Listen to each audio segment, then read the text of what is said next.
அவங்க உயிருக்கு உடமைக்கு என்னால என்ன ஆபத்து வருது? சரி, கைது செஞ்சவங்களை சந்திக்க கூடாது அப்படின்னு என்ன? அவங்க அவங்க என்ன குற்றம் பண்ணாங்க எனக்கு சொல்லுங்க. என்ன அவங்க பண்ண கிரைம் குற்றம்? நான் உங்ககிட்ட கேட்கிறேன், அவங்க செஞ்ச குற்றம் என்ன? எதுக்கு தொடர்ச்சியா கைது பண்ணி உள்ளது?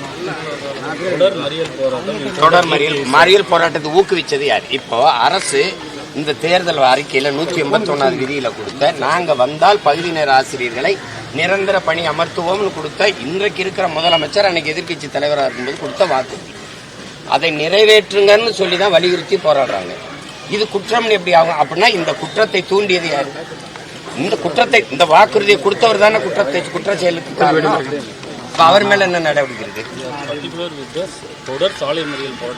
சாலை மறியல் அந்த வளாகத்துக்குள்ள பண்ணது எப்படி சாலை மறியல் ஆகும்?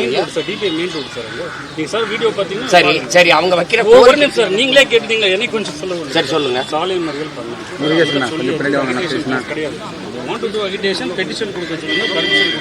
அதை பேஸ் பண்ணி நடத்திக்கலாம். அதில் நோபடி நாங்களே பந்தோபஸ்து. சரி, அந்த கோரிக்கை திடீர்னு வர்றாங்க, சாலை மறியல் பண்றாங்க, மெயினான ரோடு டிபி காலேஜ் டேக் ஆக்ஷன். ஒரு வழி இல்லை, எடுத்து வந்து செக்யூர் பண்ணி வச்சிருக்கோம். இனிமே ரிலீஸ் 10 நாள் அது தொடர்ந்து நடக்குது இல்லையா? ஜூலை 8ல இருந்து நடக்குது இந்த போராட்டம். இல்ல கன்சர்னா நீங்க கன்சர்னா என்ன பண்ணும்? முதல்ல ஆசிரியர்கள், அவங்க யாரும் படித்தவர்கள், பொறுப்புள்ள ஆசிரியர் பணியில் இருக்கிறவங்க, அறிவார்ந்த மாணவர்களை உருவாக்குற ஒரு ஆசிரியர் பெருமக்கள், அவங்கள டக்குன்னு என்ன பண்ணும்? நீங்க இந்த கோரிக்கையை ஏற்று கல்வி அமைச்சரோ அல்லது யாராவது இது பண்ணி அதை சரி பண்ணிருக்கணும்ல. சரி, நீங்க தான் சொல்லுங்க. என்ன பண்ணிருக்கேன்னு என்ன சொல்லப்பட்டது?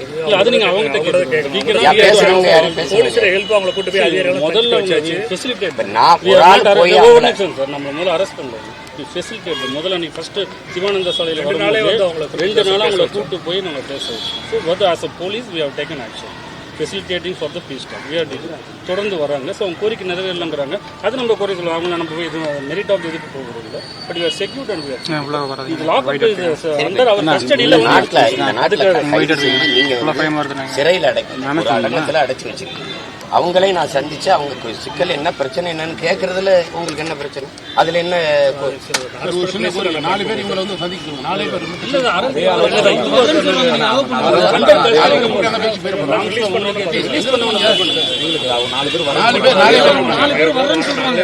மட்டும் தனியா அனுப்பிச்சு இதையே 5 மணிக்கு மேல after the release old disk அவங்கள வச்சு பண்ணிக்கலாமே தாராளமா.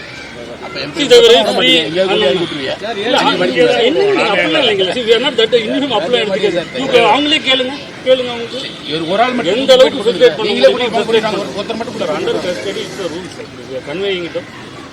வேற எதுவும் இல்லீகல் அண்ட் இல்லீகல் இதுதான் ரூல்ஸ். இதை ஃபாலோ பண்ணி உங்களுக்கும் தெரியும். After 5 o'clock after release free தானே, எல்லாரும் ஃப்ரீயா இருப்பாங்க, லீடர்ஸ் ஃப்ரீயா இருப்பாங்க. You can anyway have a talk. Please cooperate.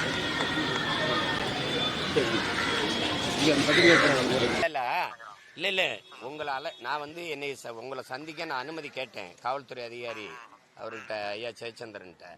அவர் கைது செய்யப்பட்டு வச்சிருக்கிறவங்கள நீங்க சந்திக்க முடியாது, அது சட்டப்படி அது அந்த மாதிரி அணுகுமுறை இல்லைன்றாரு.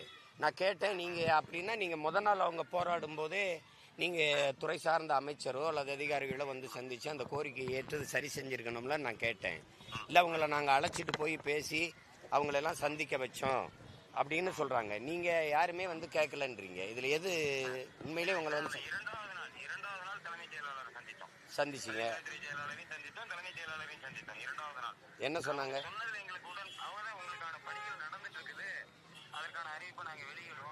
எப்போ?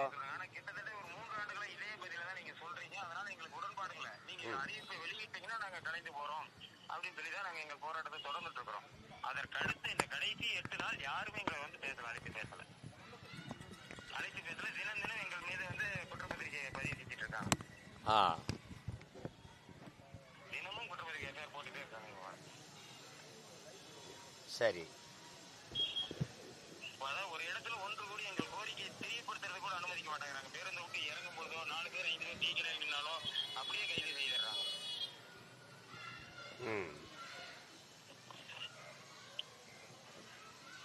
சரி, முதல்வர் நாங்க தேர்தல் அறிக்கையில் சொன்னதை 99% நிறைவேற்றிட்டாங்கிறார். ஆனா பள்ளிக்கல்வித்துறை சார்ந்து சொன்ன எந்த அறிக்கையுமே நாங்க நிறைவேற்றல.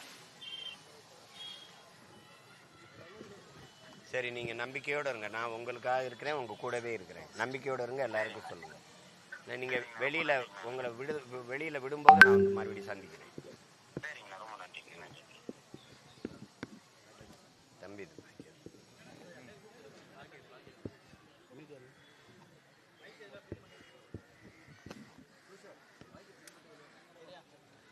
இப்போ இதை வந்து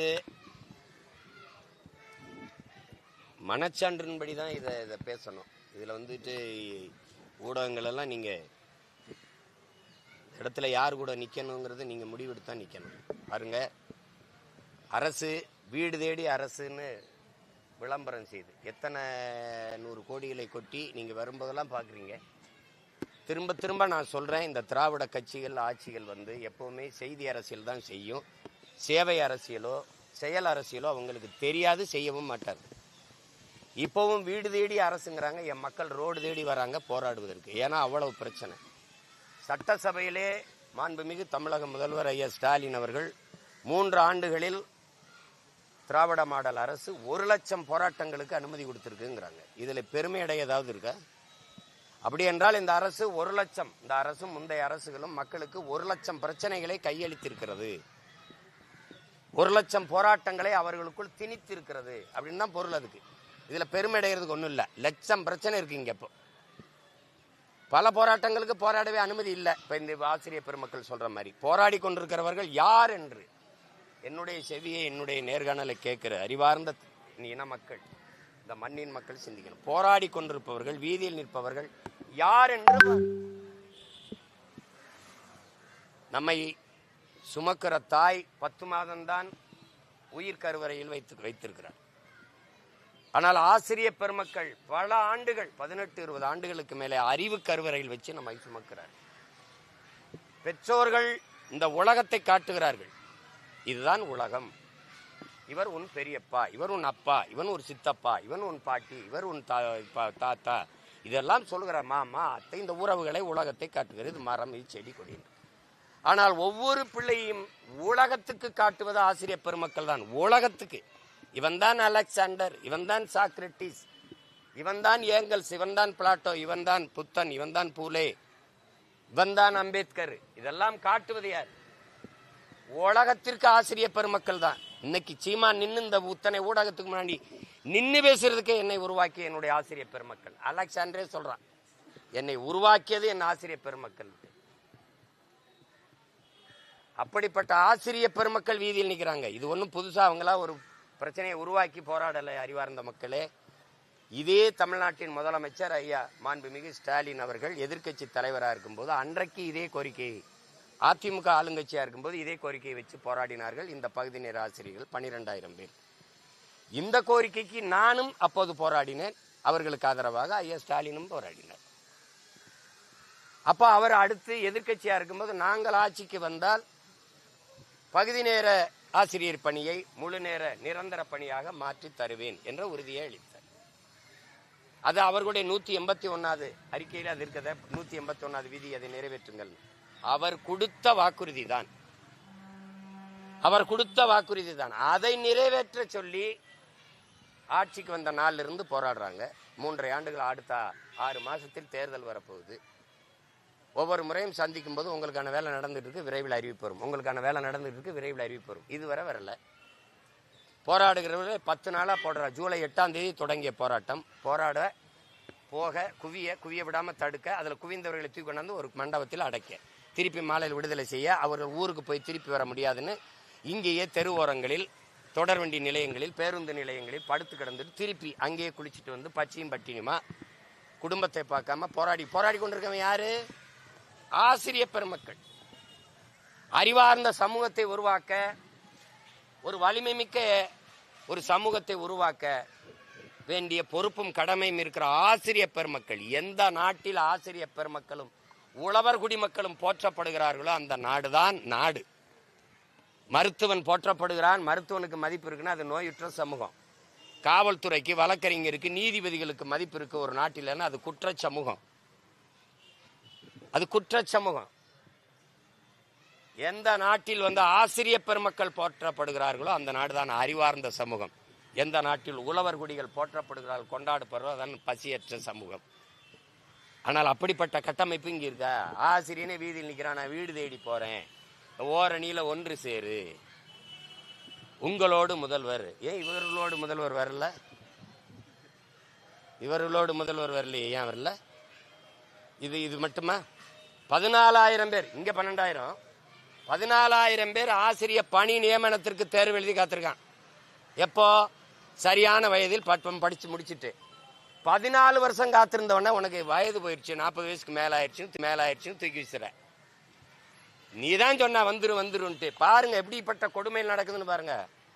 14,000 பேர் ஆசிரியர் தேர்வுக்கு எழுதி பணி நியமனத்துக்காக காத்திருக்கிறான். 14,000 பேர்.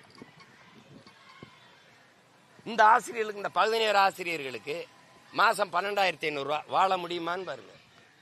மின்கட்டண உயர்வு, சொத்து வரியில கட்டட உயர்வு, வாடகை உயர்வு, இதுல எல்லாம் எங்க போய் வாழ முடியும்? எங்கே போய் வாழ முடியும்? இது போக 3,500 தமிழ்நாடு தேர்வாணையத்தில் டிஎன்பிசியில் வேலை வாய்ப்பு 3,500 தான். அதில் இந்த அதிமுக ஆட்சி செஞ்ச அரிய பெரிய சாதனை யார் வேணாலும் எழுதலாம். இந்தியாவில் எந்த மாநிலத்தில் இருந்தும் பீகாரி எழுதலாம், குஜராத்தி எழுதலாம், உத்தரப்பிரதேஷ்கார் எழுதலாம், ராஜஸ்தானி எழுதலாம், ஆந்திரா, கேரளா, கர்நாடகா வந்து எழுதலாம். வேலை கிடைச்ச பிறகு 2 வருஷத்தில் தமிழ் கற்றுக்கலாம். வேலை கிடைச்ச பிறகு அவன் எதுக்கு தமிழ் படிக்கிறான்? எவ்வளவு அறிவார்ந்த ஆட்சியாளர்களை நம்ம எதிர்கொண்டிருக்கோம்னு பாருங்க. இப்போ கையெழுத்து போட்டு கொடுத்தாச்சு, 3,500 வேலை, 13 லட்சம் பேர் தேர்வு எழுதியிருக்கான் என் பிள்ளைகள். ஏதாவது அந்த குறிப்பிட்ட பாடத்திட்டத்துக்கு கேள்வியா? விடியல் பயணம் எப்போது தொடங்கியது? இதை எவனாவது கேட்பான்னு வருவானா?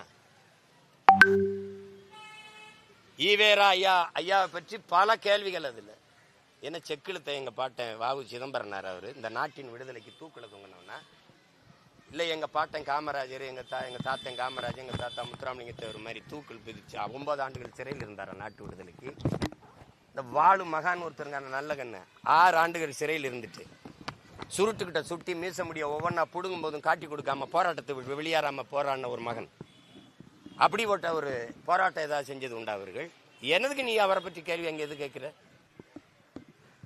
கேட்டா அந்த தலைவர், தேர்வாணையத்தினுடைய தலைவர் சொல்றாரு, நாங்கள் அரசியல் கேள்விகளை தவிர்க்க சொல்லியிருக்கோம். இது என்ன கேள்வி? அறிவார்ந்த கேள்வியா? ஒருத்தம் கூட தேர்ச்சி பண்ண முடியாது தமிழ் இந்த நாட்டின் பிள்ளைகள். 13 லட்சம் பேர் வேலை இல்லாமல் வெளியில் நிற்கிறான். இந்த 13 லட்சம் பேர் குடும்பம். நான் என்ன கேட்கிறேன், நீ யார்? எங்க அம்மாவுக்கு நீ எதுக்கு 1000 ரூபா கொடுக்குற? என் தங்கச்சிக்கு எதுக்கு புதுமை பெண் 1000? என் தம்பிக்கு எதுக்கு தமிழ் மகன் 1000? எனக்கு வேலை கொடு, நான் எங்க அம்மாவை காப்பாத்துறேன், என் தங்கச்சியை படிக்க வச்சுக்கிறேன், என் தம்பியை பார்த்துக்கிறேன், எனக்கு வேலை கொடு. நீ அதை என்னை வீதியில் நின்று தெருவில் நின்று போராட விட்டுட்டு, பொறியியல் படித்தவன், பொறியியல் இன்ஜினியரிங் மாணவன், இன்ஜினியரிங் பொறியியல் தேர்ச்சி பெற்ற பொறியாளன் வாயில் காவலர் வேலை, வாட்ச்மேன் வேலைக்கு 400 பேர் விண்ணப்பிச்சிருக்கான்.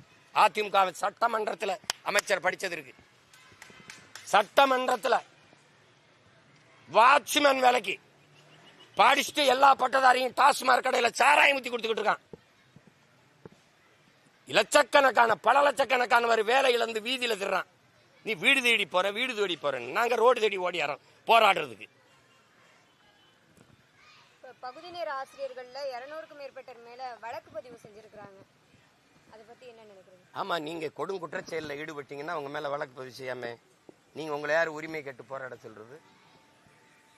நான் எழுப்புகிற கேள்வி இதுல இது போக நீங்க பாத்துங்க, இது போக இந்த அவர்களுக்கு தங்கச்சி கேட்குறாங்க பாருங்க, நீங்க வழக்கு பதிவு செய்யறது இதெல்லாம் என்ன மாதிரி கொடுமைன்னு பாருங்க. இப்போ இந்த நீங்க சொன்ன வாக்குறுதியை நிறைவேற்றுங்கள், எங்களுக்கு பணி நிரந்தரம் செய்யுங்கள் கேட்கிற உரிமை அவர்களுக்கு இருக்குதா இல்லையா?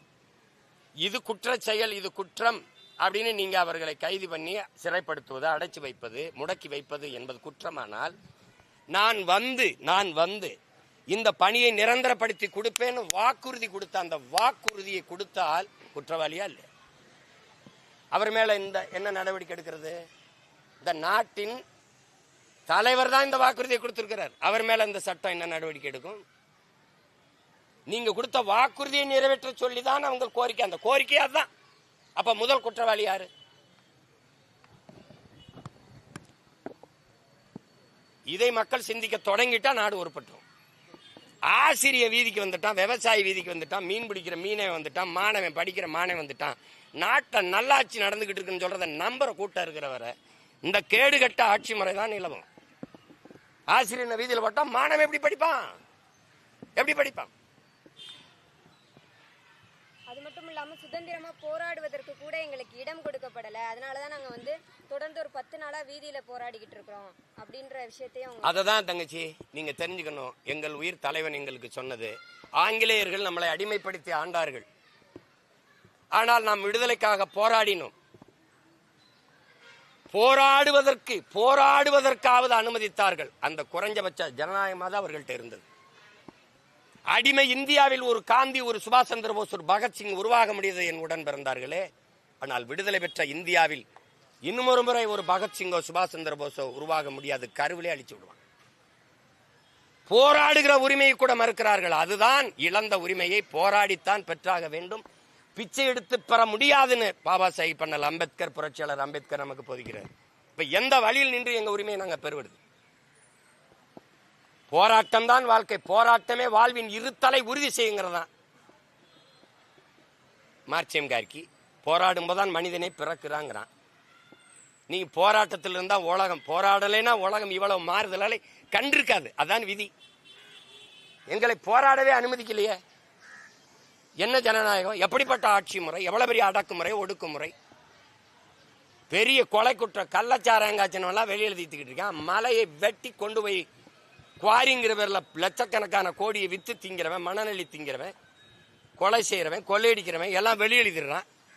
அறிவை போதிக்கிற ஆசிரியர் பெருமக்கள் உள்ள கிடக்குறான்.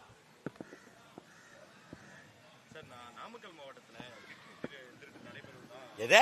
நாமக்கல் மாவட்டத்துல கிட்னி திருட்டு நடைபெறதா ஒரு தகவல் இருக்கு. 3 லட்சம் ஏழை மக்கள் எல்லாம் அவங்கள ஆசை வார்த்தை கூறி கூட்டு போயிட்டு 3 லட்சம் ரூபாய்க்கு கிட்னி எல்லாம் வாங்குறதா ஒரு தகவல் பாருங்க. நான் எப்படி பார்க்கணும்னு நீங்க சொல்றீங்க? இது 1-2 கொடுமையா இருந்தா இது பண்ணலாம். நான் சொல்லிட்டேன், லட்சம் பிரச்சனை இருக்கு. பள்ளி மாணவர்கள் இறப்பதிலேயே நமக்கு சந்தேகம் இருக்குது, அவர்களுடைய உறுப்பு திருடப்படுதுன்னு தான். உங்களுக்கு தெரியுது எதுக்குன்னு. நீங்க இங்க பணக்காரர்கள் இதயத்திற்கு, சிறுநீரகத்திற்கு, இதுக்கெல்லாம் வந்து கண்களுக்கெல்லாம் பதிவு செய்து வைத்திருக்கிறார்கள். அப்ப யாராவது வந்தா, நீங்க எல்லாம் ஒரு 4 நூற்றாண்டுக்கு முன்னாடி மூளை சாவுன்னு ஒரு நோய் நீங்க தான் கேள்விப்பட்டிருக்கீங்களா? செய்தி கேள்விப்பட்டதுண்டா? மூளை செத்துருச்சுன்னு சொல்லுங்க, நீங்க எனக்கு சொல்லுங்க அண்ணனு. அப்படியெல்லாம் கேள்விப்பட்டிருக்கீங்களா? ஆனா இப்ப நடக்குது. அப்படின்னா இங்க சந்தை பொருளாதாரத்தை ஏற்றுக்கொண்ட நாட்டில், இப்போ அமெரிக்காவில் ட்ரம்ப் அவர் அந்த நாட்டின் அமைச்சர் சொல்றாரு பாருங்க, நாம் இந்தியாவின் சந்தையை கைப்பற்றி விட்டோம், இந்தியாவின் சந்தையை பிடித்து விட்டோம்னு பேசுறாப்ல. இந்தியாவின் அப்ப இந்தியா என்ன? நாடு இல்ல, ஒரு சந்தை. நாம அவர்கள் உற்பத்தி செய்யற பண்டங்களை வாங்கி நுகர்கிற மந்தைகள். சந்தை பொருளாதாரத்தை ஏற்றுக்கொண்டு விட்ட ஒரு நாட்டில் மக்களும் ஒரு பண்டம் தான். இவன் நல்லா இருக்கான், இவனுக்கு இதயம் 2 கோடி போகும், கண்ணு நல்லா பார்வை, லாங் சைட் ஷார்ட் சைட், தூர பார்வை கிட்ட பார்வை நல்லா இருக்கு, இது ஒரு 1 கோடி போகும். 2 சிறுநீரகம் ரெண்டுமே நல்லா ஃபங்க்ஷன், அது நல்லா இயங்குது, இது ஒரு 2 கோடி போகும். ஹார்ட் ஃபங்க்ஷனிங் அருமையா இருக்கு, இது ஒரு 4 கோடி போகும். நீ இன்னும் ஒரு பண்டம் தான். ஏன்னா ஆஸ்பத்திரியில் முடியலைன்னு படுத்துப்பாரு. உனக்கு யார் இல்லைன்னா நான் அனாதைன்னு மட்டும் சொல்லு, காலையில் உறுப்பு இருந்துச்சுன்னா என்கிட்ட கேளு. அப்புறம் அதில் சிறுநீரகத்தை திருடுறானே, சிறுநீரகத்தை திருடுறான். நீரை திருடுனா பூமியிலிருந்து, இப்போ மனுஷன் இருந்து சிறுநீரகத்தை திருடுறான். அவ்வளவுதான். இதுல என்ன இருக்கு? திருட்டு பய கூட்டத்துக்கிட்ட நாட்டை கொடுத்தா திருட்டுன்னு அப்புறம் திருடாம என்ன நடக்கும்? பகுதி நேர ஆசிரியர்கள்ல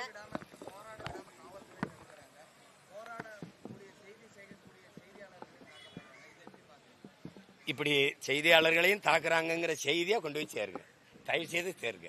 அண்ணனையே பேச வச்சு எல்லாம் திருடணும்னு நினைக்காதீங்க, நீங்களும் கொஞ்சம் பேசுங்க. அது மட்டும் இல்லாம பெண்கள் நிறைய பேர் இருக்காங்க, மாற்றுத்திறனாளிகள் நிறைய பேர் இருக்காங்க. தங்கறதுக்கு கூட இடம் இல்லாம பேருந்து நிலையம், ரயில் நிலையத்துல தங்கி இந்த போராட்டத்துல கலந்துக்கிறதா சொல்றாங்க.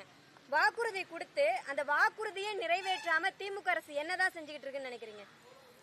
நான் தான் சொல்லிட்டேன், நான் முதல் குற்றவாளியே முதலமைச்சர் தான் சொல்றேன். அப்புறம் அவர் நிறைவேற்றாம, அவர் நிறைவேற்ற என்ன இருந்தா நிறைவேற்றிருப்பார் தங்கச்சி. அவர் தான் 100 விழுக்காடு நிறைவேற்றிட்டாரு. இப்போ அதுக்கு மேலே நிறைவேற்ற அவருக்கு ஒன்றும் இல்லை. அப்படின்னா இதெல்லாம் அவருக்கு ஒரு பிரச்சனை இல்லை. அவருக்கு வந்த பிரச்சனை இப்போ வாக்கை காசு கொடுத்து வாங்கி கொள்ள முடியுங்கிற நிலைமை இருக்கு வரை மக்களின் வாழ்க்கையை பற்றி இந்த ஆட்சியாளர்கள் கவலைப்பட மாட்டார்கள்.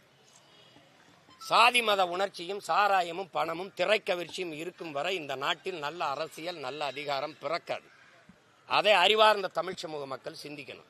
என்னைக்கு பழச்சாறு கடையில் கூட்டம் கூடாமல் திரையரங்குகளில் கூடிச்சோ, என்னைக்கு நூலகத்தில் கூடாமல் பழச்சாறு கடையில் கூடாமல் சாராய கடையில் கூடிச்சோ, திரையரங்குகளில் நூலகத்தில் கூடாத கூட்டம் திரையரங்குகளில் கூடிச்சோ, என்னைக்கு மொழி இனப்பற்றில்லாமல் சாதி மதப்பற்று கூடியதோ அன்னைக்கு செத்துச்சு இந்த தமிழ் சமூகம். விளையாட்டு திடலில் கூடாத இளைஞர்கள் கேளிக்கை விடுதிகளில் போதைப் பொருள்களை நுகர்ந்து கொண்டு அந்நிய இசைக்கு ஆடுகிற இந்த பப்பு மாதிரி கிளப்புகளில் போய் கூடுகிற இளைஞர் கூட்டம் பெருகிச்சோ அன்னைக்கு செத்துச்சு இந்த இனம். அன்னைக்கு முடிஞ்சு இவனுடைய நாடு. இதுல நம்ம பேசி இப்போ ஒன்றும் இல்லை. ஒரே வழிதான் இருக்கு இதுக்கு, புரட்சி, ரெவல்யூஷன், எல்லாத்தையும் புரட்டி போடக்கூடிய மாற்று. இங்கே இருக்கிற அரசியல் தலைவர்கள் வருகிறவர்கள் திமுகவை ஒழிக்க வேண்டும் என்கிறார்கள், அதிமுகவை வீழ்த்த வேண்டும் என்கிறார்கள், பிஜேபியை வரவே விடக்கூடாது அழிக்க வேண்டும் என்கிறார்கள். நாங்கள் ஒரு கோட்பாட்டில் இருக்கோம். இந்த அடிப்படையின் அரசியல் கோட்பாட்டையே தகர்க்கணும்னு நினைக்கிறோம். அடிப்படை அமைப்பு அரசியல் மாற்றம் இங்க தேவைப்படுது. இதை ஆங்கிலத்தில் சிஸ்டம் ராங்குங்கிறாங்க. நாங்க இந்த அமைப்பு தப்புங்கிறோம். இந்த அமைப்புக்குள்ள எவன் இருந்தாலும் இப்படித்தான் இருக்கும். ஒரே மணல், ஒரே மண்ணு, ஒரே அச்சு. எவன் உட்கார்ந்து அறுத்தாலும் செங்கல் ஒரே மாதிரி தான் வரும். முதல்ல மண்ணை மாத்தணும், இல்லைன்னா அச்சை மாத்தணும். நான் என்ன சொல்றேன், அச்சை மாத்துவோம்டாங்கிறேன். இதுதான் இங்க இருக்கிறது. இதுக்குள்ள இருந்து திமுகவை ஒழிச்சிடணும். ஏன் ஒழிக்கணும்? திமுகவை ஒழிக்கணும். ஏன் ஒழிக்கணும்? வாரிசு அரசியலின் தொடக்கமே இந்த நாட்டில் காங்கிரஸ். அதை பேசணும்ல, அதை ஒழிக்கணும்ல, அது ஒழிக்கணுமா இல்லையா? ஒழிக்கணும். ஊழல் இல்லாத கட்சி எது? இடி ரைடு போன எல்லா இடத்திலையும் பிஜேபி பணம் வாங்கியிருக்கு. தேர்தல் பத்திரத்தில் எலக்ட்ரல் பாண்டில் அதிகமா பணம் வாங்கினது பிஜேபி. இரண்டாவது இந்த மம்தா அம்மா, காங்கிரஸ், இந்த கட்சிகள் எல்லாம் வாங்கிடல. ஏன் திமுக கூட வாங்கியிருக்கு. 500 கோடிக்கு மேல ஏன் மார்டின்ட்டே வாங்கியிருக்கு.